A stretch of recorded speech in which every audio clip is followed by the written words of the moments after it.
चाहिए। आप यहाँ आए और माननीय मुख्यमंत्री जी से अनुरोध। पर क्योंकि सरकार को 1 साल पूरे हो चुके हैं दुग्ध उत्पादकों के लिए और 200 करोड़ की राशि खातों में ट्रांसफर के लिए मुख्यमंत्री और डिप्टी सीएम आपको मंच पर नजर आ रही हैं। ये सीधे तस्वीरें आपको किसान सम्मेलन के लिए जो ये आयोजन भव्य तरीके से किया गया है, उस समारोह में शिरकत करने के लिए मुख्यमंत्री भजनलाल शर्मा मंच पर मौजूद हैं। दुग्ध उत्पादकों से मुलाकात भी करेंगे, 1-to-1 वार्ता भी होगी, 200 करोड़ की राशि खातों में ट्रांसफर की जाएगी। एक चेक थमाते हुए इस समय आपको नजर आ रहे हैं सीएम भजनलाल और साथ ही डिप्टी सीएम दिया कुमारी। 1 साल क्योंकि सरकार को पूरे हो चुके हैं, तो सरकार जिसको 4 सेक्टर सबसे अहम मानती है समाज का, चाहे वो महिला हो, चाहे वो युवा हो, चाहे वो किसान हो, दिव्यांग हो, ये प्राथमिकता रहती है और सरकार का विजन भी है कि इनको अपलिफ्ट करने का। और इसीलिए 1 साल पूरे होने पर ये किसान सम्मेलन का आयोजन किया गया, जिसमें आपको सीएम नजर आए हैं। कई सारे कार्यक्रम भी हैं। दुग्ध उत्पादकों को सौगात देंगे, 200 करोड़ की राशि ट्रांसफर की जाएगी, आज 1-to-1 वार्ता भी की जाएगी, ये भी है। सोसाइटियों में अन्न भंडारण के लिए 500 मेट्रिक टन क्षमता के 25 लाख रुपए प्रति गोदाम, कुल राशि 31 करोड़ की स्वीकृति प्रदान की जा रही है। और स्वीकृति प्रदान करने के लिए जीएसएस प्रतिनिधियों को यहाँ आमंत्रित। तो पशुपालकों से भी मुलाकात का ये कार्यक्रम है और देखिए वो कार्यक्रम चल भी रहा है, राज्य स्तरीय कार्यक्रम किसान सम्मेलन का। तो चाहे खेती में काम करने वाला किसान हो या दुग्ध उत्पादक हो या और राजस्थान सहकारी गोपाल क्रेडिट कार्ड योजना पशुपालकों की समृद्धि और कल्याण के लिए राजस्थान सहकारी गोपाल क्रेडिट कार्ड योजना आरंभ की गई है। देश में पहली बार राजस्थान प्रदेश के ग्रामीण क्षेत्र में निवेश करने वाले गोपालक किसान परिवार को 1 लाख रुपए की राशि का अल्पकालिक ब्याज मुफ्त ऋण 1 वर्ष की अवधि के लिए उपलब्ध करवाया जाएगा। और आज के इस अवसर पर 20,000 तो राज्य स्तरीय किसान सम्मेलन सीएम की किसानों को सौगात क्या है वो भी आपको देखिए ग्राफिक्स के जरिए बता रहे हैं। राज्य भर के दुग्ध उत्पादकों को सौगात दी जाएगी, 200 करोड़ की राशि डीबीटी की जाएगी, डायरेक्ट ट्रांसफर किया जाएगा। मंगला पशु बीमा योजना शुरू की गई है, जिसमें 1 लाख की राशि वितरण की जाती है पूरे साल के लिए। 200 नए बल्क मिल्क कूलर दिए गए हैं, 1000 नए सरस डेयरी बूथ लगाए गए हैं। तो ये व्हाइट रिवॉल्यूशन जो आया था उसको आगे बढ़ाते हुए और उसका विजन भी है, क्योंकि उसकी खपत भी ज्यादा है समाज में, इसलिए सरकार का विजन भी है। और जो गांवों से अब जो मूवमेंट होता है, मोबिलाइजेशन होता जा रहा है, वो ऑर्गेनाइजेशन की तरफ जो लोग मूव कर रहे हैं। सरकार का विजन यही है कि जो चीजें आपकी किसान भूमि अगर देश है और उसी से जुड़ी हुई है तो उसको मजबूत करना।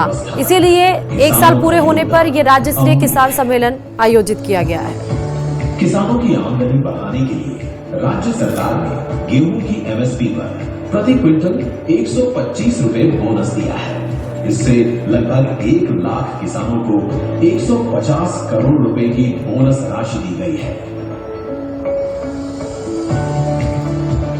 एमएसपी पर 1994 करोड़ से अधिक की सरसों और चने की खरीद की गई और मूंगफली, उड़द व सोयाबीन की खरीद भी 15 अक्टूबर से शुरू कर दी गई है। 29 लाख से अधिक किसानों को सहकारी बैंकों से 18,000 करोड़ रुपए से अधिक का ब्याज मुक्त फसली ऋण दिया गया है। साथ ही प्रदेश के 1.25 लाख से अधिक किसानों को पहली बार 263 करोड़ रुपए का फसली ऋण दिया गया है। माननीय प्रधानमंत्री से प्रेरणा लेकर माननीय मुख्यमंत्री श्री भजनलाल शर्मा ने राज्य में प्रधानमंत्री किसान सम्मान निधि योजना के लाभार्थी किसानों को मुख्यमंत्री किसान। और चलिए आप बात बड़ी खबर की जोधपुर से कर लेते हैं, क्योंकि बेंगलुरु जैसी घटना जोधपुर में भी घटित हुई है। खबर यह है कि जोधपुर में पत्नी और ससुराल के टॉर्चर से परेशान होकर एक ही परिवार के 3 लोगों ने खुदकुशी कर ली। मां और 2 बेटों ने जहर खाकर सामूहिक आत्महत्या कर ली। बताया जा रहा है कि परिवार दहेज प्रताड़ना और पारिवारिक विवाद से परेशान था। मृतकों में 27 साल के नवरतन सिंह, 24 साल के प्रदीप सिंह और उनकी मां भंवरी देवी शामिल हैं। पुलिस के मुताबिक पारिवारिक विवाद और दहेज प्रताड़ना से परेशान होकर उन्होंने यह कदम उठाया। सुसाइड नोट और व्हाट्सएप स्क्रीनशॉट में नवरतन ने अपनी मौत के लिए कुछ लोगों को जिम्मेदार ठहराया। इन संदेशों में लिखा है कि पत्नी और उसके घर वालों को सजा जरूर दिलवाना।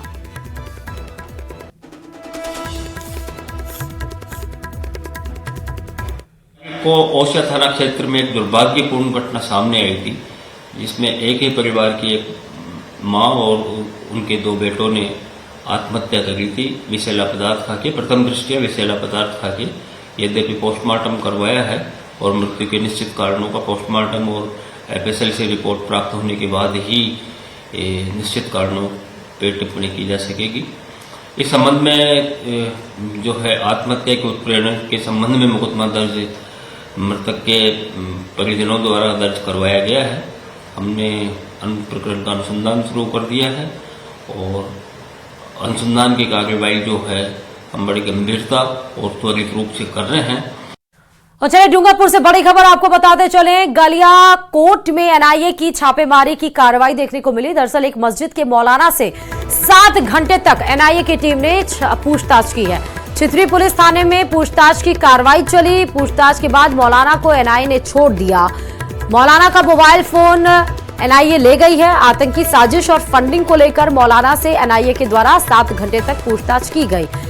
हालांकि पूछताछ संबंधी टीम ने कोई भी जानकारी नहीं दी है। पूछताछ के बाद मौलाना को जरूर छोड़ दिया गया है, लेकिन मौलाना से संबंधित जो भी चीजें थी, जो डॉक्यूमेंट्स थे, वो भी लिए गए और मौलाना का मोबाइल फोन एनआईए टीम लेकर चली गई है, क्योंकि जिससे भी कांटेक्ट अगर किया गया होगा तो वो मोबाइल के जरिए कोई ना कोई सोर्स जरूर एनआईए तलाश कर लेगी और इसीलिए मोबाइल लेकर चली गई है। लेकिन 7 घंटे क्या मौलाना से पूछताछ हुई है, कोई भी उस जानकारी सामने नहीं आ पाई है।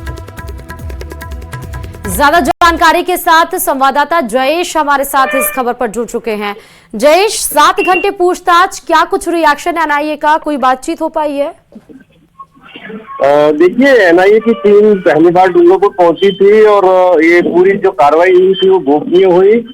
तड़के 4 बजे एनआईए की टीम गलियाकोट क्षेत्र में पहुंची, जहां पर मौलाना सलमान जेदवा जो है वहां पर एक जामा मस्जिद जो गलियाकोट में है वहां पे इमाम है और वो हाल फिलहाल डूंगरपुर में रहता है, लेकिन मूल वो गुजरात के हिम्मतनगर का निवासी है। उससे पूछताछ शुरू की और उसके घर पे कुछ तलाशी भी लेने की जो जानकारी सामने आ रही है। इसके बाद में एनआईए की टीम जो इमाम है उसको लेकर के चित्री थाने पर पहुंची और वहां पर करीब 7 घंटे तक उससे पूछताछ की गई। हालांकि पूछताछ में किस प्रकार की जानकारी निकल के सामने आई है, किसी भी प्रकार की जानकारी जो है वो एनआईए ने साझा नहीं की है। और लेकिन ये सुनने में आ रहा है, एक जानकारी निकल के आ रही है कि जो मौलाना का जो मोबाइल है वो एनआईए की टीम जब्त करके ले गई है। पूरी जो कार्रवाई गोपनीय तरीके से हो गई। कोई और किसी भी प्रकार की जानकारी एनआईए ने स्थानीय किसी पुलिस प्रशासन को या किसी अन्य व्यक्ति को नहीं दी है। जी, मौलाना को पकड़कर क्यों ले गई है? हालांकि पूछताछ की गई है, क्या संदिग्ध भूमिका क्या नजर आई थी एनआईए को जो मौलाना से पूछताछ की गई है 7 घंटे? हाँ, प्राथमिक जानकारी में जो सामने आया है, कोई आतंकवादी गतिविधि या आतंकवादियों को फंडिंग के लिए पूछताछ की बात सामने आ रही है। हालांकि इसकी पुष्टि नहीं हो पाई है, लेकिन जो बताया गया है कि किस प्रकार की आतंकवादी गतिविधि, आतंकवादियों को फंडिंग या मनी लॉन्ड्रिंग जैसा कोई मामला हो सकता है। हालांकि इसकी पुष्टि नहीं हो पा रही है। ठीक है जयेश, बहुत शुक्रिया तमाम जानकारी देने के लिए खबर पर।